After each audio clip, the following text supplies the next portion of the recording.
Hello everyone, I am Simone and welcome to my channel. Today let's discuss about one of the many mysteries of antiquity still unresolved.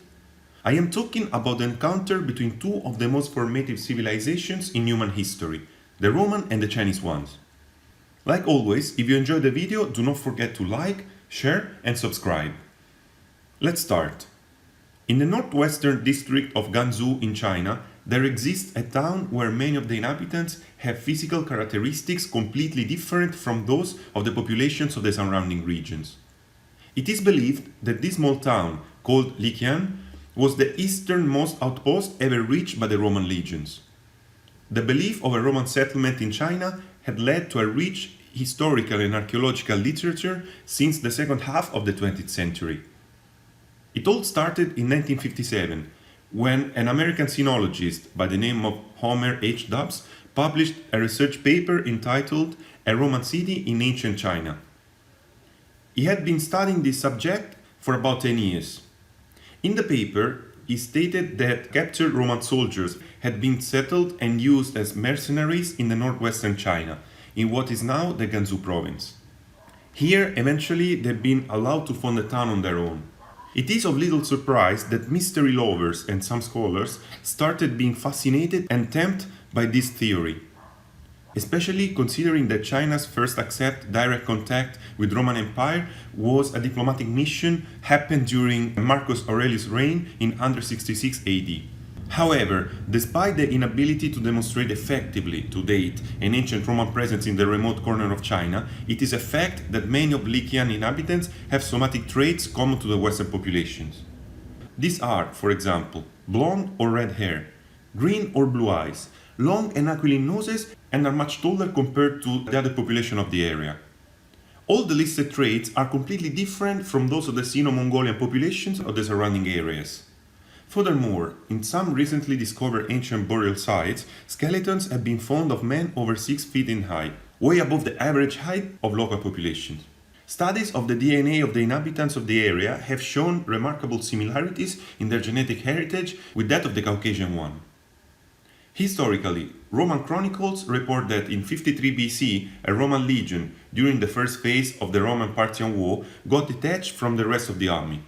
This was following the defeat suffered by the Romans at the hands of the Parthians, the ancestors of today's Iranians, at Carrhae, which is located in today's Turkish city of Harran.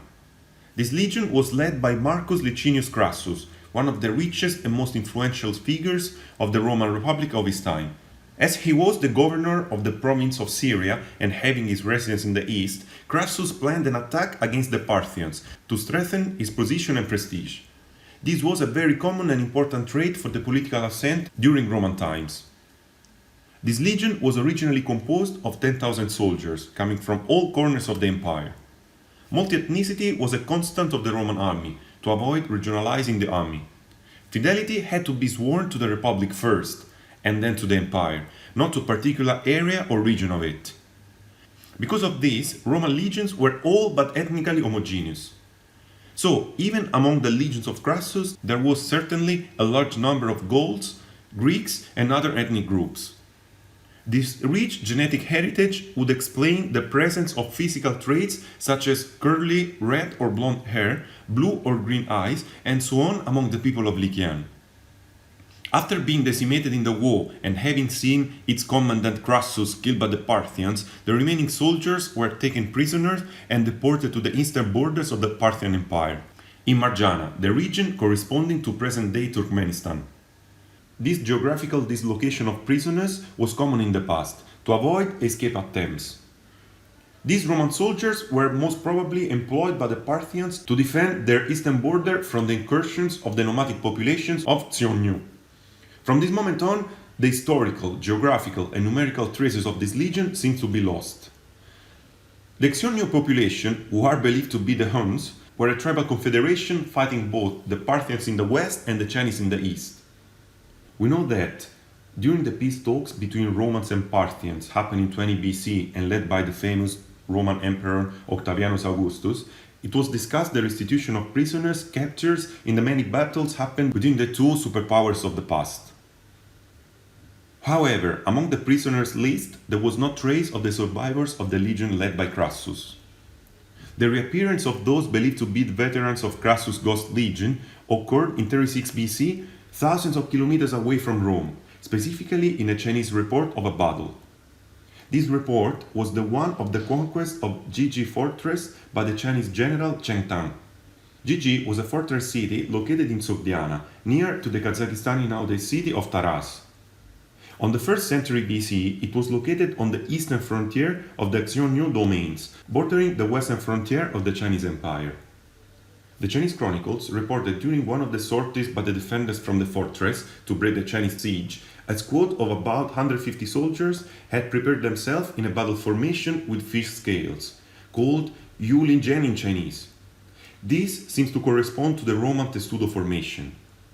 This was a typical formation of Roman legionaries which consists in arranging the shields to form a tight defense against attacks. The most plausible explanation is that, at an unspecified date between the capture of these legionaries in 53 BC and their mention in Chinese chronicles in 36 BC, they managed to escape from the captivity of the Parthians and settle in the Xiongnu lands. In exchange for their freedom, the Xiongnu used them to defend the fortress city of Jiji. After the conquest of Jiji Fortress, Cheng Tang, as a demonstration of his success, exhibited a series of paintings to the Emperor Han Yuandi and his imperial court. It showed the different phases of the siege and the conquest of the Xiongnu fortress. It was described that the fortress was surrounded by a double palisade of spiked wooden logs. There was again a typical characteristic of Roman military settlements. This, along with the testudo formation, was completely unknown in the art of both Chinese and Central Asian warfare. This episode marked the beginning of the history of the Roman legion in China. Most likely, these legionaries, captured by the forces of General Cheng Tang, were eventually allowed to settle down in the Chinese Empire. Here, they found a new city on the northwestern borders of the Chinese Empire, in today's Gansu region, which was called Liqian. Liqian settlement was also mentioned in the Han Shu, or Book of Han, which is a classic Chinese book that records the country's history during the Western Han dynasty from 206 BC to 25 AD. The settlement was described as a Roman village on the edge of the Gobi Desert. The name Liqian also evokes the pronunciation of the word legion, in Latin legio or legionis.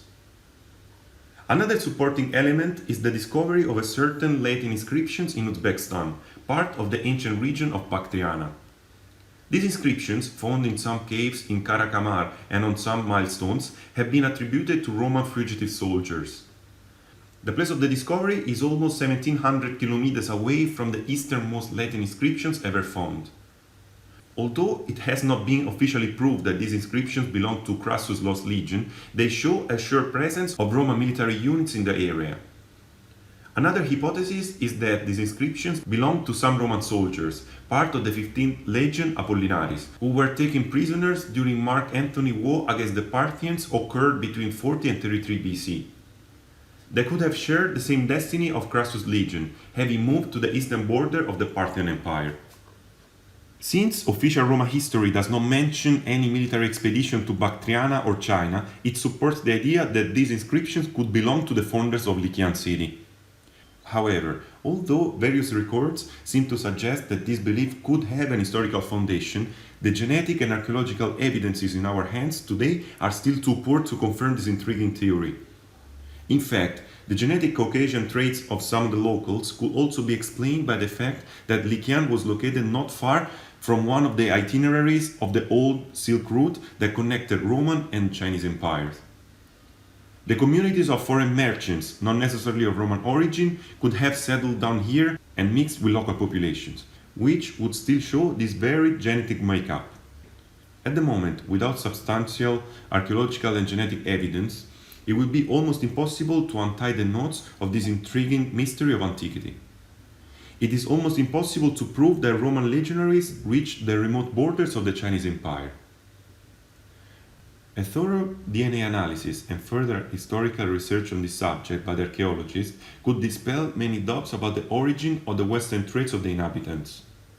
Let us hope that this intriguing subject gets the importance it deserves and we get to know the true history behind people of Liqian. Okay people, this is the end of the video. If you enjoyed the video, do not forget to like, share and subscribe.